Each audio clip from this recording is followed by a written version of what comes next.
चेहरे पर बड़ी सी दाढ़ी, बढ़े हुए बाल, सफेद टी शर्ट।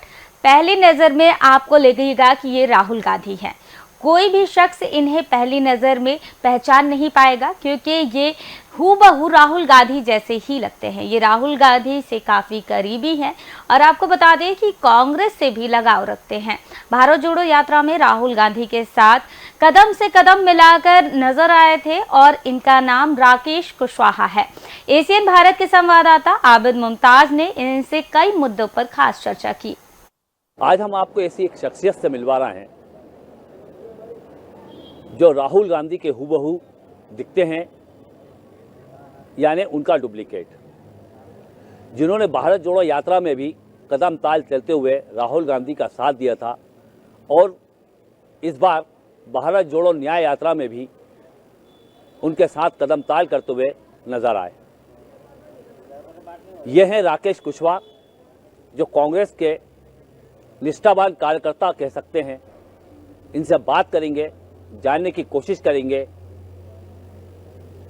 कि राहुल गांधी को अपना मॉडल मानने वाले कुशवाहा जी। कुशवाहा जी, सबसे पहले तो एशियन भारत में आपको स्वागत है। बहुत बहुत धन्यवाद आप सभी का। राहुल जी का लुक, या यूं कहें कि राहुल जी का डुप्लीकेट। बिल्कुल, देखिए, जब से जो पहली भारत जोड़ो यात्रा में राहुल जी से मुलाकात हुई थी, उसी के बाद से ये लुक उभर के आया, तो मैंने इसको कंटिन्यू किया और वो चल रहा है अभी भी।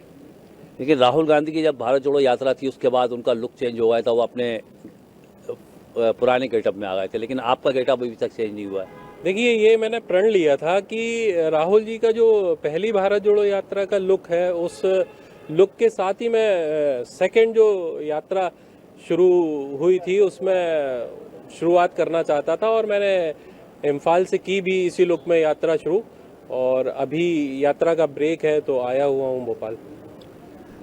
बात करें भारत जोड़ो यात्रा की जो पहले थी, क्या लगता है उसका कितना असर देखने को मिला है पूरे हिंदुस्तान में, कांग्रेस को खासकर की बात करें तो? देखिए, मैं सभी से ये कहना चाहता हूँ कि इस यात्रा को किसी चुनाव से जोड़कर ना देखें। इसके बहुत अच्छे और दूरगामी परिणाम देखने को मिलेंगे देश में, क्योंकि जो पहली भारत जोड़ो यात्रा थी उसने भी बहुत अंदर तक असर किया है देश में। तो मैं तो यही कहूँगा कि ये सेकंड जो भारत जोड़ो न्याय यात्रा चल रही है, इसके भी बहुत अच्छे परिणाम देखने को मिलेंगे और बहुत दूरगामी परिणाम देखने को। आप सेकंड यात्रा की बात कर रहे हैं, सेकंड न्याय यात्रा की बात कर रहे हैं, इसकी जरूरत क्या पड़ी जब भारत जोड़ो यात्रा निकल चुकी थी? आपका कहना है कि वो सक्सेसफुल रही है पूरे हिंदुस्तान में, तो सेकंड जो भारत जोड़ो न्याय यात्रा है, अब न्याय यात्रा उसको नाम दिया गया है, तो क्या आवश्यकता पड़ गई इसकी? देखिए, पहली जो भारत जोड़ो यात्रा थी कन्याकुमारी से कश्मीर तक, उसकी समाप्ति के बाद काफ़ी मांग आने लगी थी इस चीज़ की कि आप इस तरीके से पूर्व से पश्चिम या पश्चिम से पूर्व की तरफ भी एक देश में यात्रा निकालिए। राहुल जी को बहुत ज़्यादा वो किया गया कि आपको ऐसी यात्रा दोबारा निकालनी चाहिए कि देश का जिसमें जोड़ने का चिन्ह जो बन जाएगा, उसके लिए आपको ये यात्रा निकालनी चाहिए। तो उस हिसाब से राहुल जी ने ये दूसरी बार इसको लोकसभा चुनाव से जोड़कर देखा जा सकता है? नहीं, बिल्कुल ना जोड़ें, क्योंकि ये देश का जो माहौल अच्छा कोशिश करने के लिए ये यात्रा जो निकाली जा रही है, तो ये बहुत लंबे स्थायित्व के लिए ये यात्रा निकाली जा रही है। इसको आप तुरंत उसका रिजल्ट ना देखें, और खासकर मैं तो ये चाहता हूं कि किसी चुनाव से जोड़कर ना देखें, क्योंकि ये चुनाव के लिए यात्रा नहीं निकाली जा रही है।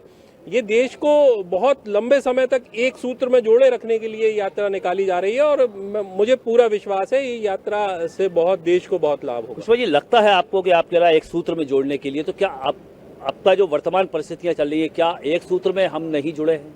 बिल्कुल नहीं जुड़े हैं। मैंने अभी तक जो 5 राज्यों की यात्रा की है, उसमें मैंने ये महसूस किया है कि देश बहुत ही बुरी स्थिति की तरह अग्रसर है। बुरे हालात होने वाले हैं, ऐसी स्थिति की ओर देश अग्रसर है, और बिल्कुल डिफरेंस समझ में आता है। जो जिस तरीके से देश को जाति और धर्म के नाम पे तोड़ा जा रहा है, वो दिखाई देता है देश में स्पष्ट। मतलब लोकतंत्र के लिए खतरा मानते हैं इसको? बिल्कुल, मैं तो बल्कि ये कहूंगा कि ये देश गुलामी की ओर बढ़ रहा है, चाहे आप किसी और देश की गुलामी कह लीजिए या नरेंद्र मोदी जी की गुलामी कह लीजिए, ये देश जो है गुलामी की ओर अग्रसर है। काफ़ी कठिनाइयों का सामना करना पड़ रहा है। मंदिर जाने से रोका जाता है, राहुल गांधी पर हमला होता है। बिल्कुल, देखिए असम में जो जिस तरीके की निम्न कोटि की राजनीति मैंने देखी, ऐसी मैंने आज तक कहीं नहीं देखी थी। बहुत ही सरेआम खुलेआम गुंडागिर्दी वहाँ है असम राज्य में। भाजपा की तरफ से जो खुलेआम कांग्रेस के झंडे निकाल के सड़कों पर फेंके जा रहे हैं और बैनर पोस्टर फाड़े जा रहे हैं, और जो भी मतलब जिस तरीके से भी वो